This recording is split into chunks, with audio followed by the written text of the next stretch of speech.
En tout cas, je rends grâce à Dieu pour cela. Donc la première question qui viendra directement ou qui sera posée sera pourquoi si longtemps? Pourquoi tu es patienté depuis l'année dernière où tu as ouvert la chaîne? Et le premier conseil que je vais donner en même temps, c'est quand tu as un projet, quand tu as quelque chose à faire, ne le dis pas comme ça à tout le monde. Ne dis pas, ok, j'ouvre ma chaîne, abonnez-vous. Oui, c'est vrai, tu veux que des personnes s'abonnent, mais le moment venu, Dieu fera tout.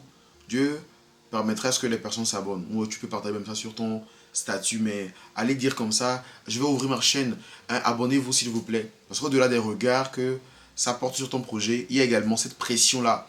Tu demandes aux gens de s'abonner à ta chaîne et ils vont souvent faire le tour sur la plateforme, sur la chaîne du coup, et ils voient seulement que la description, ta tête là-bas, mais il n'y a rien. Pour éviter le regard et la pression que ça te donne, parce que forcément ils ne veulent pas te donner la pression, tu vois, mais ils se disent, ah, tu leur as dit, abonnez-vous, mais finalement on ne voit rien sur ta chaîne, pourquoi? Donc forcément ça suscite des questionnements et c'est totalement logique et légitime.